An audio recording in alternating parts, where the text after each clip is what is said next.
14절 말씀입니다. 또 이르시되 어떤 사람에게 두 아들이 있는데 그 둘째가 아버지에게 말하되 아버지여 재산 중에서 내 것을 내게 주소서. 아버지가 그 자식을 갖다 주었더니 그 후 며칠이 안 되어 둘째 아들이 재물을 다 모아가지고 먼 나라에 가 거기서 허랑방탕하여 그 재산을 낭비하더니 그 나라에 크게 분열이 나어 그가 비로소 궁핍합니다.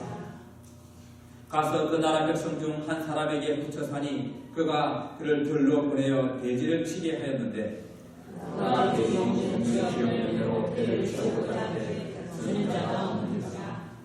이에 스스로 돌이켜 이르되 내 아버지에게는 양식이 풍족한 품꾼이 얼마나 많은가. 나는 여기서 줄여 죽는구나. 네가 일어나 아버지는 내가 하늘과 아버지께 죄를 지었사오니 지금부터는 아버지의 아들이라 일컬음을 감당하지 못하겠나이다. 나를 품꾼의 하나로 보소서 하니라. 일어나서 아버지께로 돌아가 조건이가 모르네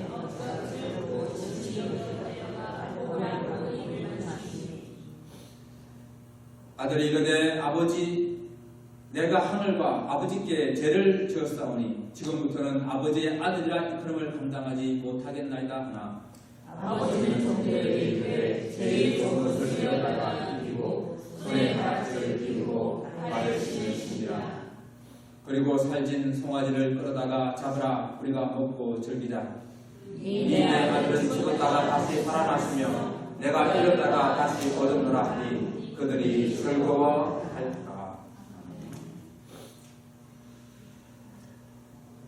잃어버린 양을 찾아 떠난 목자, 잃어버린 동전을 찾아 등불을 밝히고 온 집안을 쓸고 닦으며 찾고 있는 여인의 모습은 잃어버린 영혼에 대한 하나님의 사랑을 비유로 보여주는 말씀이었습니다.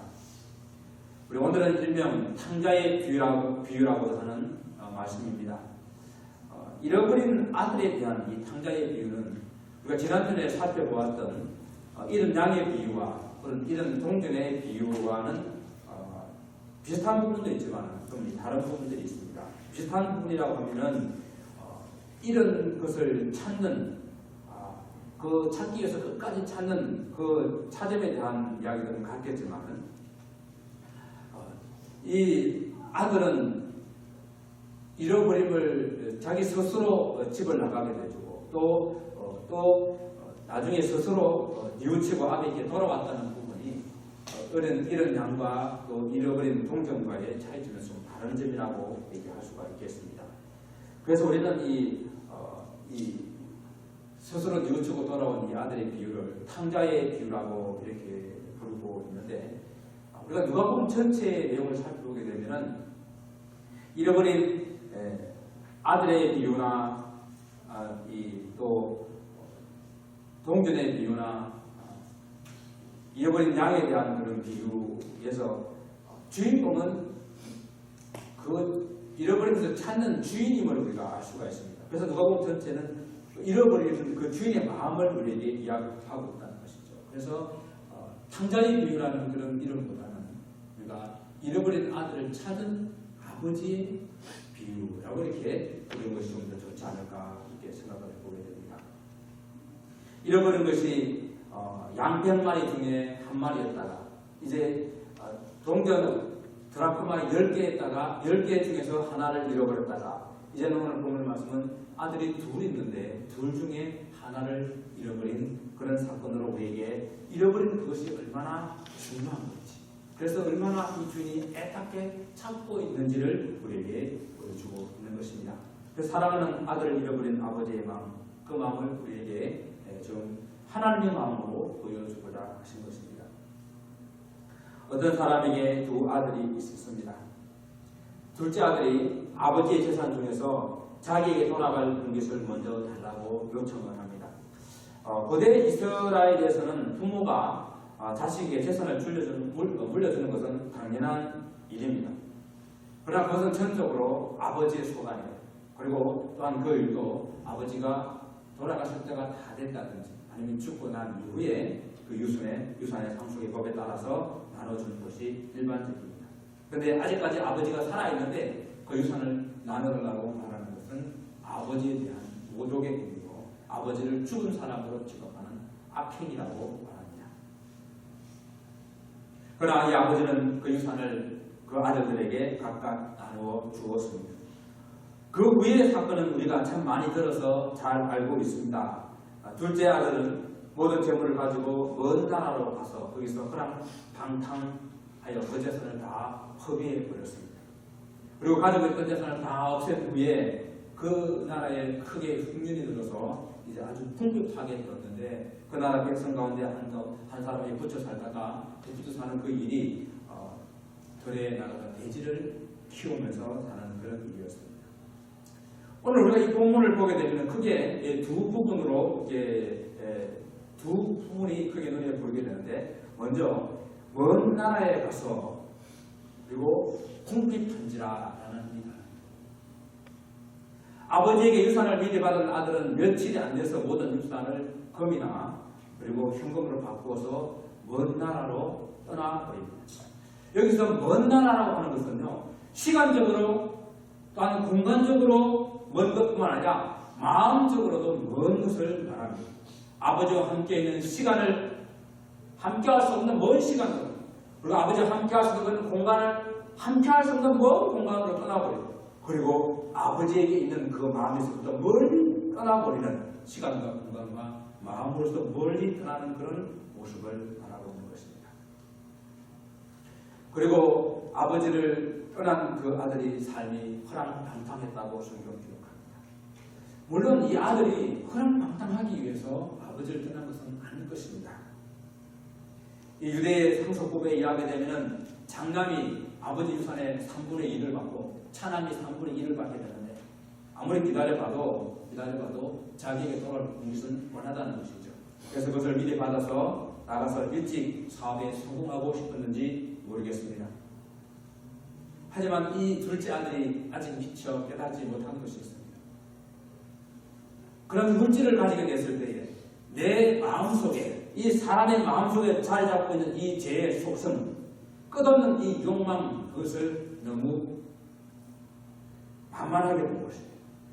또한 그 물질을 가지고 나가서 사는 이 세상, 악으로 가득 차 있는 그 세상을 너무도 만만하게 본 것입니다. 사람들의 마음에 있는 이 죄의 속성은 끊임없이 우리들을 하여금 이 죄를 짓게 하는 욕망에 불타게 합니다.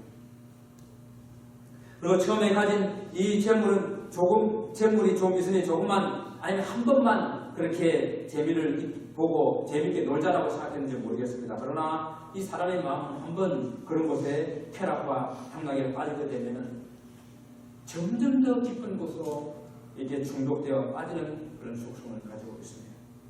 사람의 마음에 욕심은 결코 다 채워지지 않는 것입니다. 사람 마음속에 자리 잡고 있는 이 죄의 속성을 결코 만만히 볼 존재가 아니라는 것입니다. 또한 처음에는 아직 가진 재물이 많으니 친구들도 생기고 그리고 놀아줄 대상도 있고 그래서 적당하게 놀면서 가진 재산으로 이 세상에서 한번 사업해서 성공해 보려고 했는지 모르겠습니다. 그런데 이 세상이 그렇게 호락호락합니까? 그리고 가지고 좀 있다고 그거 가지고 놀면서 살 수 있는 그런 세상입니까? 가지고 좀 있었을 때에는 사람이 있을 줄 몰라도 그게 다 떠나고 나면 여전히 사람들이 내게 호의적이라고 생각하는 것, 그것이 큰 잘못입니다. 내게 아무것도 없다는 것을 아는 이유에 모든 사람들이 다 떠나버립니다. 마치 전봇대 위에 앉은 참새가 휙 날아가 보듯이 다 이렇게 떠나버리는 겁니다. 제약을 가르치는 이 세상에 그 세상을 우리는 그렇게 만만하게 볼 존재가 아니라는 것입니다. 결국 얼마 못 되어 둘째 아들은 모든 것을 다 잃어버렸습니다. 세상과 쌍으로 그 나라에 흉년이 들어서 궁핍하게 되어서 돼지 키우는 그 일을 하면서 돼지가 먹는 쥐염 열매로 배를 채우고자 해도 주는 이가 없었다라고 성경 기록합니다. 이는 아버지를 떠난 아들이 최악의 그런 형편이 되었다는 것을 보여주게 됩니다. 본문의 아들은 틀림없이 유대인이었을 텐데 유대인이 이방인 가운데서 이방인 밑에서 붙어 사는 것도 힘든 일인데 그것도 대지를 돌보는 일을 한다는 것이 얼마나 힘들겠습니까? 유대인들은 전통적으로 대지를 부정한 짐승으로 봅니다. 그리고 대지를 먹지도 않고 만지지도 않습니다. 이스라엘에 이런 이야기가 있어요.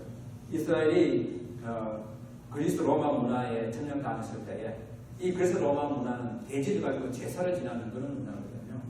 그런데 그 땅에도 대지를 가져가지고 제사를 지내려고 하니까 아주 열심히 당한 이스라엘 백성들이 가가지고 대지가 이스라엘 땅에 발을 붙이지 못하도록 하기 위해서 대지를 내리는 그 사람 바닥에다가 나무를 깔아가지고 대지를 안고 있는 그 직접 발에 닿지 못하도록 했다는 것을 이야기하고 있습니다. 이 정도로 그들은 이 대지를 부정한 그런 짐승으로 보았는데 이 둘째 아들은 그 대지를 돌보는 일을 해야 됐었고 그리고 더욱더 비참한 것은 너무도 꿈이 맺어서 돼지가 먹는 그 지역 열매로 배를 채우고자 해도 주는 사람이 없어서 굶어 죽을 지경에 이르러가는 것입니다. 이 지역 열매라는 것은 히브리어로 하루보라고 하는 이런 열매인데요. 이스라엘에 아주 흔해 빠진 열매입니다. 이스라엘에 가로수가 다니는 거예요. 이 나무는 여름이 시작되면 열매가 나오기 시작하고 7월, 8월 되게 되면 열매가 익어서 여름 내내 나무에 발려 있고 땅에 떨어져 있고 막 주술 수 있는 그런 것들이에요. 열매라고 해가지고 있어도 열매처럼 과일처럼 생긴 것이 아니고 이 콩과에 속한 상로수 나무이기 때문에 큰 감낭콩이라고 생각하시면 돼요. 그래서 그 감낭콩 이 줄기채로 깍쟁이채로 이게 완전히 마른 것을 이렇게 먹게 되는데 이렇게 갈색으로 변하게 되면은 딱딱한 그 꼬투리를 잘라가지고 씨앗을 빼내고 난 다음에 씹으면은 좀 달콤한 그런 맛이 납니다. 아주 그렇다고 달콤하지는 않지만 좀 이렇게 달콤한 그런 맛이 납니다. 이 지역열매 안에 있는 그 씨가 씨의 크기가 0.2g 정도 되는데 그래서 이 0.2g 이걸 가지고 이 하루브라는 이것을 히브리어로 하루킴을 하게 되면은 이 안에 씨를 테루킴이라고 부를 수 있는데 그래서 이것을 0.2g 되는 이 씨앗을 무게를 가지고 다이아몬드 1캐럿 할 때 0.2g으로 삼는 무게 기준으로 삼았다. 그래서 캐럿이 바로 이 지역열매 나무 안에 씨앗에서 나온 그런 유래가 있습니다. 지금도 이스라엘 가게 되는 시장에 이렇게 많이 팔아서 이것을 가난한 사람들의 식량으로 사용하기도 했고 분말로 던져서 차나 조미료로 이렇게 사용하기도 했었고 또한 가축으로 사료를 주기도 했는데 가축에 사료를 줬다는 것은 이 통째로 준 것이 아니라 끝부분에 딱딱한 부분을 꼬투리 그 부분을 잘라가지고 주는 것입니다. 그렇다고 한다면 이 둘째 아들은 지역 열매 중에서 가축을 사료로 주는 끝부분에 딱딱한 꼬투리 그것을 가지고 배를 불리고 해도 주는 사람이 없어서 굶어 죽게 된 그런 형편이라는 것입니다. 여러분 이 아들이 왜 이렇게 됐습니까? 아버지를 떠났기 때문에 아들이 굶게 된 것은 이방인의 돼지를 돌보며 돼지 죽도 못 먹게 된 것이 그가 허랑방탕해서 그렇게 된 것이 아니에요. 허랑방탕한 것이 이 아이가 이 둘째 아들이 궁극하게 된 것이 아니라 먼 나라로 간 것, 아버지를 떠난 것, 그것이 궁극적인 원인이라는 것입니다. 아버지를 떠나서는 그 마음속에 있는 육신의 욕망을 제어할 수가 없었고 아버지를 떠나서는 그 험한 세상에서 자기가 견뎌낼 수가 없었던 것입니다. 아버지를 떠난 것이 이 아들의 가장 큰 잘못입니다. 그렇습니다. 우리 인생이 하나님을 떠나는 것이 바로 죄인 것입니다. 우리가 하나님을 떠나게 되면 영적 궁극함이 이르게 되어서 죽을 수밖에 없다는 것이 성경이 우리에게 가르치는 진리의 말씀이에요. 이 땅에 죄가 시작된 바로 아담의 그 죄도 바로 하나님을 떠난 것이 그의 죄였습니다. 하나님의 말씀보다도 사탄의 말을, 하나님의 말씀보다도 사람의 말을 더욱더 귀하게 생각한 것이, 신뢰한 것이 바로 하나님을 떠난 징표인 것입니다. 하나님을 떠나 범죄한 아담에게 하나님께서 물어보십니다. 아담아, 내가 어디 있냐? 사랑하는 성도 여러분, 여러분은 지금 어디에 있습니까? 여러분의 삶은 시간적으로, 공간적으로, 그리고 마음으로 얼마나 하나님과 멀리 있습니까? 하나님과 가까이 있습니까? 한마디로 여러분의 영적인 자리는 어디에 있습니까? 이 돼지가 먹는 지역 열매로도 배를 채울 수 없게 되자 아들은 아버지를 생각합니다. 내 아버지에게는 양식이 풍족한 그런 풍물이 얼마나 많은가. 그런데 나는 여기서 굶어 죽는구나. 죽게 된 그 자리에서 그는 매우 중요한 생각을 했습니다. 그것은 바로 아버지께 돌아가야 되겠다는 것입니다. 아버지를 떠난 아들이 아버지께 돌아가는 것만이 그 생명을 보존할 수 있는 유일한 길이 됩니다. 이 본문에서도 크게 두 부분이 눈에 보이는데, 하늘과 아버지께 죄를 지었사오니라는 말과 일어나 아버지께 돌아가리라 하는 이 말. 아들은 지금 죽게 된 이유가 하나님과 아버지께 죄를 지었기 때문이라고 분명하게 깨닫게 된 것입니다. 물론 그가 도박해서 돈을 다 잃게 된 것도, 창기에게 돈을 다 써버린 것도, 음란하고 방탕한 생활을 한 그것도 죄예요.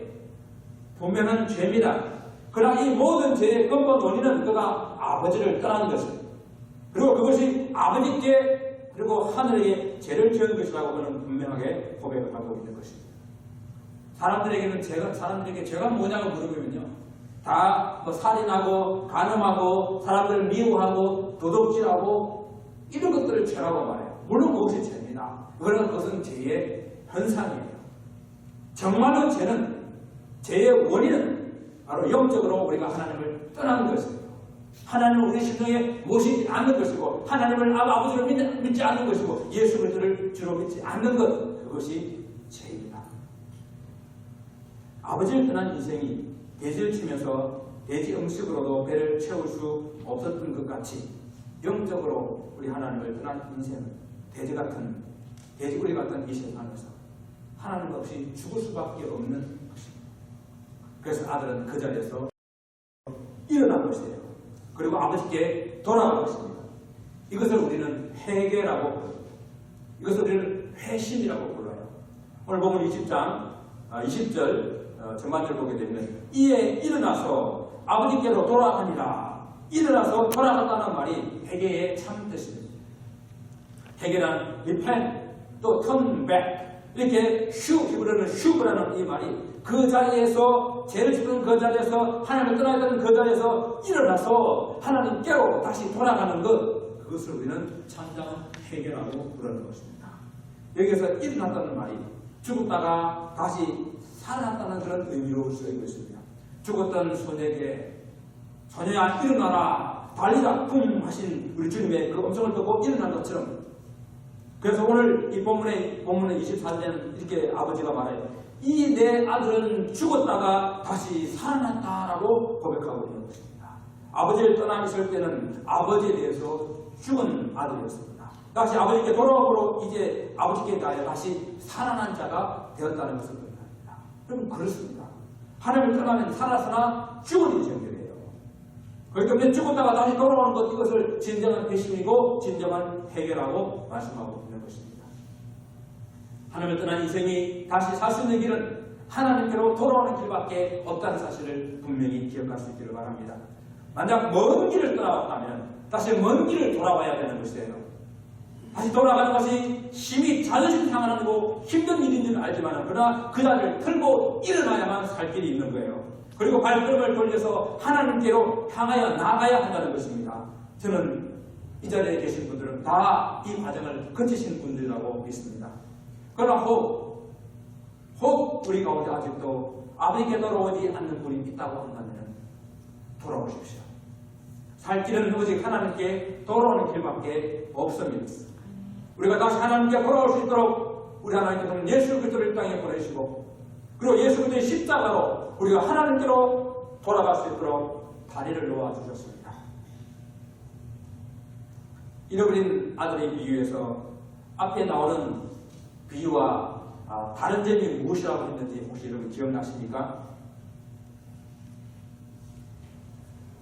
잃어버린 양과 잃어버린 동전 드라크마와 이 두 개와 지금 말씀드리는 이 아들의 비유와 다른 점이 무엇이에요? 아들은 스스로 뉘우치고 아버지께 돌아왔다라는 것이죠. 스스로 아버지 품을 떠났다가 방탕하게 살다가 스스로 뉘우치고 아버지께 돌아왔다라는 것이 이 비유의 다른 점입니다. 그래서 17절 말씀에 이에 스스로 돌이켜라고 기록하고 있고 20절에 이에 일어나서 아버지께로 돌아간다라고 기록하고 있습니다. 그러나요? 스스로 돌이켜라는 말에 너무 우리가 강조할 필요가 없어요. 너무 스스로 돌이켰다는 이 말을 너무 강조하다가 성경의 참뜻을 오해할 수가 있습니다. 이 말을 직역하면요, 히브리적인 표현으로 회개했다, 제정신을 찾았다, 자기 자신을 이제야 거울로 비추어 보았다라는 그런 뜻을 가지고 있어요. 그는 그동안 타락했던 그런 본성에 이끌려 죄를 짓다가 죄에서 허랑방탕한 삶을 살다가 이제야 제정신을 찾은 것입니다. 돼지우리에서 돼지가 먹는 귀염 열매 열매를 그 배를 풀 수 없는 그런 자기 자신의 모습을 바라보고 이제야 내 자신이 어떤 사람인지를 그가 깨닫게 된 것입니다. 바로 자신이 누구인지를 알게 된 것입니다. 이 아들이 그 순간 깨닫게 된 것은 바로 아버지의 사랑입니다. 내가 지금 아버지에게 돌아가려고 한다면 아들이 아니라 종이 되더라도 지금보다 훨씬 더 풍요로운 그런 삶을 살게 될 것이라는 것을 그는 한 것입니다. 내가 지금 돌아간다고 한다면 나를 받아주시기 때문에 아버지의 그 마음을 그가 알게 된 것입니다. 왜냐하면 그가 함께 있을 때에 보이신 아버지의 그 마음, 그가 함께 있을 때에 아버지가 보내신 그 사랑을 기억하고 있기 때문에 지금 아버지를 떠나왔지만 다시 아버지에게 돌아가게 된다면 아버지가 받아주시고 아버지가 용서해 주실 것을 아는 그 마음이 그에게 있었다는 것입니다. 잃어버린 아들에 대한 비유는 내가 스스로 깨달은 것이 내가 노력하고 내가 애써서 이 구원을 얻을 수 있다는 그런 뜻이 아니에요. 내가 스스로 깨달았다고 한다는 것은 나의 비참함이, 나의 아무것도 할 수 없는 나의 존재라는 사실을 깨달았다는 이야기입니다. 그리고 내가 하나님께 돌아가야만 살 수 있다는 것을 깨달았다는 이야기예요. 아들의 떠남을 회유했지만 아버지의 사랑을 깨닫고 돌아오기를 간절히 기다렸던 그 아버지처럼 하나님을 떠나 지하 속에서 방황하는 그런 인생들이 다시 하나님의 사랑을 깨달아야 하는 거예요. 그리고 깨달고 돌아오기를 원하시는 그 아버지의 마음을 이해해야 한다는 것입니다. 잃어버린 아들의 이 비유는 누가복음 25장의 결론이 나갈 수 있어요. 100마리 중에서 한 마리 양을 잃어버린 그 사람이 99마리 양을 버려두고 그 한 마리를 찾을 때까지 찾아다니겠다는 그 목자처럼 10개의 동전 중에서 하나를 잃어버리게 되면 등불을 켜고 그 집안 온 집안을 쓸고 닦으며 찾을 때까지 찾겠다는 그 여인처럼 잃어버린 아들이 돌아올 때까지 기다리겠다는 그 아버지의 마음입니다. 한마디로 난 절대로 내 사랑하는 자들을 포기할 수 없다는 이 하나님의 마음을 이 비유로 말씀하고 있는 것입니다. 그래서 이사야 49장 15절에 이와 같이 말씀합니다. 여인이 어찌 그 젖먹는 자식을 믿겠으며 자기 태에서 난 아들을 긍휼히 여기지 아니하겠느냐. 그들은 혹시 잊을지라도 나는 너를 잊지 아니할 것이라. 여러분 그 많은 예화로 등장하고 있는 노란 손수건 혹은 노란 리본에 관한 이야기를 여러분 많이 들어보셨죠? 그래서 오늘날에도 이 노란 리본을 가슴에 달고 다니거나 노란 손수건을 목에 걸고 다닌다든지 아니면 자동차 뒤에도 노란 리본을 이렇게 붙이고 다니면서 전쟁에 나간 군인들이 다시 무사히 돌아오기를 바라고 또 어려움을 겪고 있는 그러한 사람들이 다시 무사히 돌아오기를 바라는 그런 마음으로 달고 다닙니다.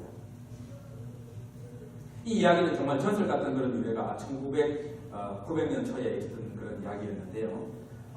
이 3년 동안 감옥 생활을 하고 나온 사람이 이제 가석방 돼가지고 뉴욕에서 플로리다 자기 집으로 돌아가고 있었습니다. 그가 버스를 타고 장시간 동안 가고 있는데 버스 안에 사람들은 다 여행을 가니까 재미있고 웃고 즐기는데 이 한 빙고라는 이 사람은 얼굴에 수심이 가득 차고 버스 타고 해 동안 마음에 근심이 있는 것을 보게 됩니다. 그래서 사람들이 물어봅니다. 왜 그렇습니까? 무슨 일입니까? 그자 그가 자초지종을 받았습니다. 내가 이 죄를 지어서 감옥에 있다가 이제 가석방돼서 집 돌아가게 되는데 석방되기 전에 내가 아내에게 편지를 보냈습니다. 만약 당신이 나를 아직도 기다리고 있고 용서한다고 한다면 내가 지나가는 그 길에 그 집 마을 우비에 있는 그 상수리 나무, 참나무에다가 노란 손수건을 좀 달아주세요. 그러면 당신이 나를 용서한 줄 알고 내가 그 버스에서 내리고 만약 그 노란 손수건이 없으면 그냥 지나쳐 가겠습니다. 하고 그 편지를 보냈다. 그래서 이제 점점 플로리다 자기 고향이 가까울수록 이 빙고라는 청년은 마음이 조급하고 그리고 정말 그 손수건에 달려있을까 나를 용서했을까 하는 그런 초조한 마음으로 늘 계속해서 불안해하고 있었던 것입니다. 그 이야기 들었던 그 버스 안에 모든 사람들이 다 같이 이제는 기다리고 있는 겁니다. 그 마을 거기에 들었을 때에 그 상수리 나무에 노란 손수건이 달려있을까. 근데 그 버스가 그 마을에 들었을 때에 버스 안에 있는 모든 사람들이 일제히 환성을 부립니다. 왜 그랬습니까? 상수리 나무 전체에 노란 기본이 완전히 이렇게 전체를 감싸고 있는 거예요. 뒤덮고 있는 거예요. 이런 사실은 이 편지를 받은 이 아내가 처음에는 노란 리본을 하나 달아놨었는데 혹 내 남편이 못 보고 지나가면 어떡할까 해가지고 그 다음날 가서 또 달고 또 달고 또 달니까 사람들이 물어봅니다. 왜 자꾸만 거기다가 노란 리본을 답니까? 사실 내 남편이 지나가다가 이 노란 손수건을 보야 내렸는데 혹 못 보고 지나갈까봐 내가 손수건을 답니다. 그러니까 마을 사람들이 다 달려붙어가지고 전체 나무에다가 노란 리본을 달았다는 것입니다. 이것이 바로 잃어버린 아들을 용서하며 기다리는 아버지의 모습이 아니겠습니까? 이것이 바로 하나님을 떠나 세상을 나간 인생들을 용서하며 기다리고 있는 우리 하나님 아버지의 모습이 아니겠습니까? 결코 포기하지 않고 돌아올 때까지 기다리는 바로 하나님 아버지의 모습입니다. 내가 종일토록 이스라엘을 기다리며 팔을 벌렸다라고 하시는 우리 주님의 모습이 아닙니까? 그리고 그 아들이 돌아오셨을 때에 아버지는 아직 거리가 먼데도 단숨에 달려가서 그 아들을 목에 안고 입 맞추며 맞이하는 장면을 성경에서 결론으로 보여주고 있습니다. 아버지는 종들에게 말합니다. 제일 좋은 옷을 내어다가 입히고 손에 가락지를 끼우고 발에 신을 신기라. 살진 송아지를 잡으라. 우리가 먹고 즐기자. 이 내 아들이 죽었다가 다시 살아났으며 내가 잃었다가 다시 얻으리라. 아버지는 한순간도 이 아들을 잊지 않았던 것입니다. 결코 그 아들을 포기하지 않았던 것입니다. 잃었다가 다시 돌아오는 그 아들을 위해서 얼마나 기뻐하시는지 여러분 보십시오. 덩실덩실 춤이라도 추는 모습을 보이고 있지 않습니까? 우리는 오늘 이 하나님의 아버지의 마음을 우리는 알아주기를 원합니다. 한생미 주님께 돌아올 때 주님께서 얼마나 기뻐하시는지요. 이 즐거운 순간, 이 기쁜 순간, 우리가 이 순간을 하나님 불러드리기 위해서는 한생명 전도주의를 계획하고 있는 것입니다. 그런데 이 놀랍고 즐거운 순간에 아주 찬물을 끼얹는 그러한 생각이 있어요. 그거 뭔지 아십니까? 하나님의 택한 백성은 반드시 돌아오게 되어 있는데 그렇게 결정되어 있기 때문에 나갔다가도 돌아올 거야 라고 하는 그런 생각들, 그런 생각은 이 하나님 아버지께서 기다리는 그 아버지의 마음에 완전히 찬물을 끼얹는 그런 이야기입니다. 이 본문은 그런 하나님의 예정을 말하고 있는 것이 아니에요. 우리는 이 말씀을 자기 좋은 대로 그냥 사용해버려가지고 잃어버린 아들을 탕자처럼 살다가 다시 돌아오면 된다고, 당신들도 지금 탕자처럼 살지만은 하나님 택한 백성이니까 괜찮다고, 지금 비록 죄짓고 있지만은 괜찮다고 그렇게 합리화시키는 그런 말로 사용해서는 안 된다는 이야기입니다. 오늘 세상으로 떠나 있는 많은 사람들이 반드시 돌아올 것이라는 그런 낙관적인 생각을 해서는 안 됩니다. 내가 믿고 있으니까 내 아들은 반드시 돌아올 거야. 내가 믿고 있으니까 내 남편은 반드시 돌아올 거야. 내가 믿고 있으니까 내 부모님은 반드시 돌아올 거야. 그렇지 않습니다. 이 세상에 있는 사람들이 돌아오지 않는 사람들이 훨씬 더 많은 것 여러분 아십니까? 어릴 때 교회 다니다가 80%가 교회를 떠납니다. 거기에 다 돌아왔나요? 돌아오지 않아요. 이 본문의 둘째 아들이 누구입니까? 지금 예수님 앞에 돌아와 있는 바로 세리들이요 죄인들입니다. 한때는 세상에서 죄인으로 살았지만 주님의 말씀을 듣고 주님 앞에 돌아와 있는 사람들입니다. 그렇다면 이는 구원받기 이전에 바로 우리의 모습이에요. 저와 여러분의 모습입니다. 비록 지금 우리는 하나님의 은혜로 이렇게 돌아와 있지만 아직도 돌아오지만은 많은 잃어버린 아들 같은 사람들이 이 세상에 있습니다. 우리는 결코 장담할 수 없어요. 그들이 다 돌아올 것이라고. 그들 중에 내 가족도 있고 내 친척도 있습니다. 그들이 다 돌아올 거라고 우리는 장담할 수가 없습니다. 무엇입니까? 나에게 기회 주어졌을 때에 복음을 전하지 않으면 그들은 끝내 돌아오지 않을 수도 있다는 사실입니다. 우리가 아들 잃어버린 아버지의 마음을 안다고 한다면 잃어버린 것은 정말 잃어버린 것이었고 잃어버린 것은 정말로 죽은 것이라고 생각했던 그 아버지와 같이 지금 돌아오지 않으면 죽은 것이에요. 우리가 죽었던 아들이 돌아온 것 같이 잃어버렸던 아들을 다시 되찾은 것 같이 우리 하나님께서 기뻐하시며 즐거워하시며 그 날을 바라보며 잃어버린 한 영혼을 위해서 여러분 함께 나가시지 않으시겠습니까? 그들에게 복음을 전해야 되지 않겠습니까? 그래서 우리 주님께서 그 일 때문에 정신없이 춤추는 날로 만들어야 되지 않겠습니까? 이번 한 생명 전도들이 바로 그런 날이 되시기를 주님의 이름으로 축원을 드립니다. 아멘. 기도하겠습니다. 아버지 하나님 감사합니다. 정말 죽을 수밖에 없는 인생, 굶어 죽을 수밖에 없는 그런 통자와 어떤 인생을 하나님 우리를 보내주셔서 이 하나님 사는 삼아주셨는데 아직도 저 세상 가운데 있는 인생들을 바라보는 우리의 심정은 어떻습니까? 그를 기다리는 주님의 간절한 그 마음을 우리는 얼마나 이해하고 있습니까? 그들이 돌아올 때 정신없이 춤추실 우리 주님을 바라보며 우리가 이 세상으로 복음 전하는 나가는 곳을 부르시도록 축복하여 주옵소서. 감사하고 예수님 이름으로 기도드립니다.